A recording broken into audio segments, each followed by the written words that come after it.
Gente boa, gente bonita. Na última aula vimos sobre rede urbana, ou seja, o sistema de interligações entre as cidades brasileiras de acordo com a sua posição de classificação hierárquica.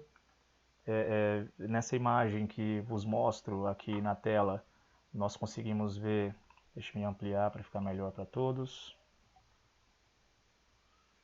Aqui eu comentei com vocês de maneira breve na última aula como funciona o sistema da rede urbana.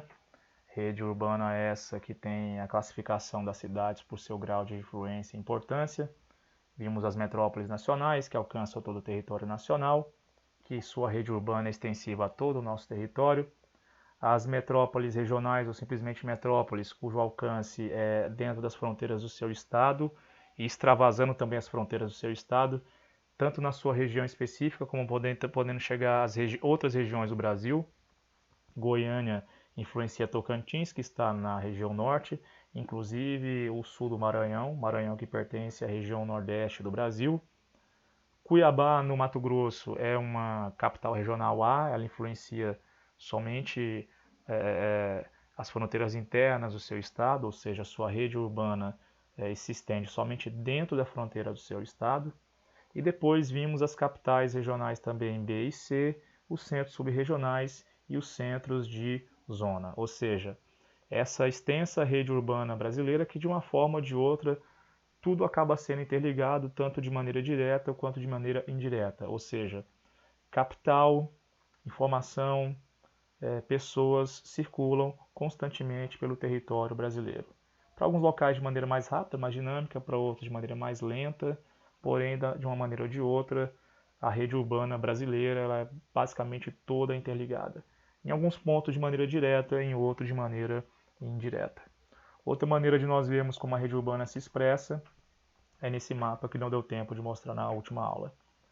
Ou seja, dá para ver de maneira mais clara a extensão, ou é uma outra proposta de mostrar a extensão dessas cidades de acordo com a sua classificação hierárquica. Não bate exatamente com aquela classificação anterior, mas de maneira mais básica e resumida, os elementos em comum são maiores do que as divergências.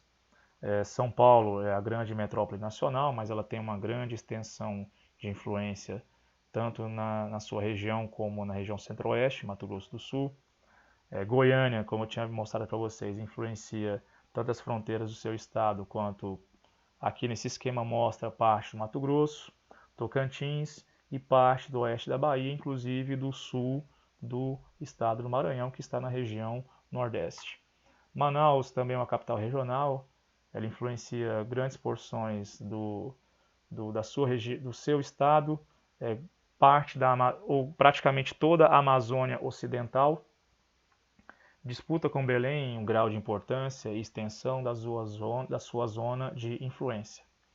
Isso aqui é um dos reflexos, por exemplo, de como foi a dinâmica da urbanização do Brasil, que veremos de maneira resumida a partir de agora, tentando relacionar como reflexo, inclusive, essa rede urbana, que é reflexo da própria dinâmica da urbanização brasileira, que veremos a partir de agora.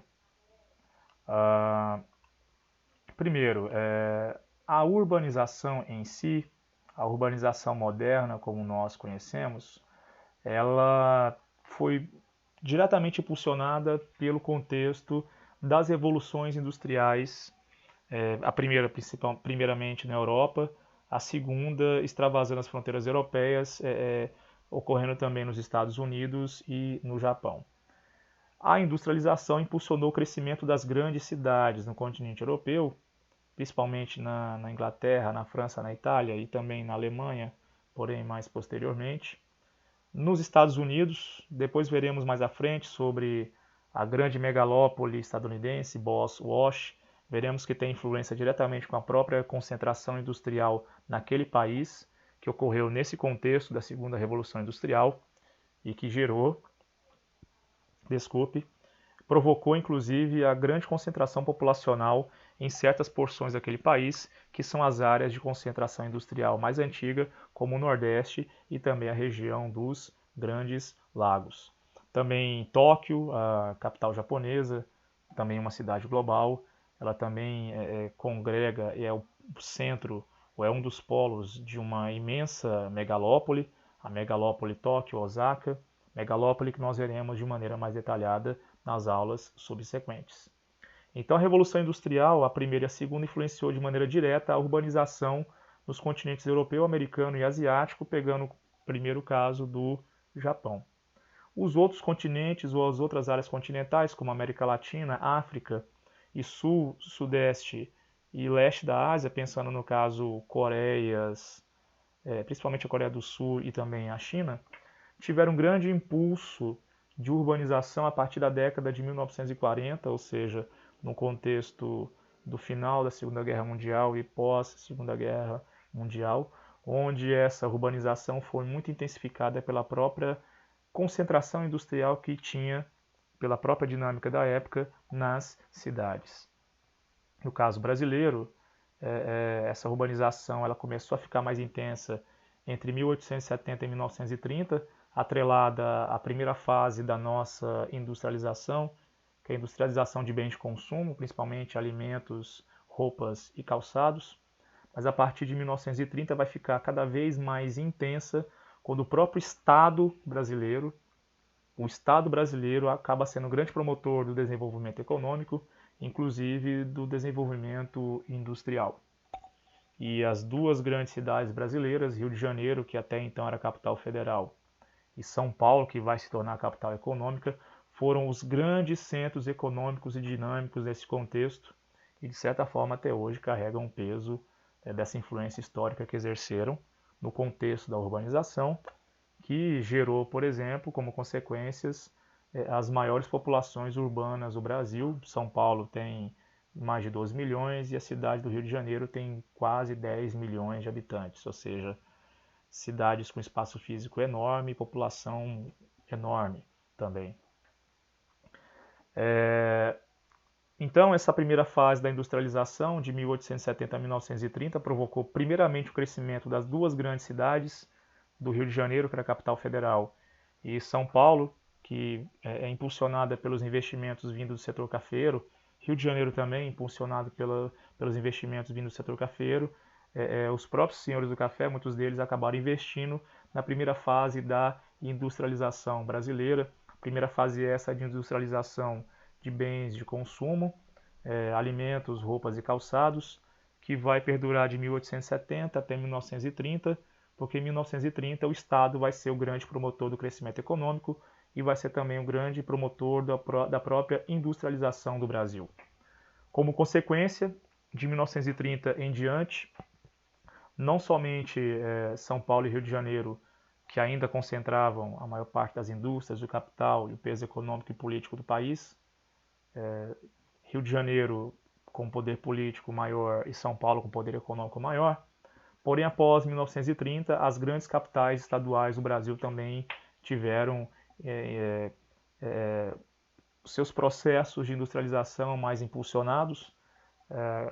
Porto Alegre, no Rio Grande do Sul, a grande capital da região sul do Brasil, e também as capitais litorâneas, as grandes capitais litorâneas. Algumas delas, ou as principais, Salvador na Bahia, Recife no Pernambuco e Fortaleza no Ceará. São outras cidades que após 1930 tiveram um grande crescimento, motivado pela própria industrialização, pela política do Estado brasileiro de promover o crescimento econômico, tendo como ponto principal o desenvolvimento industrial.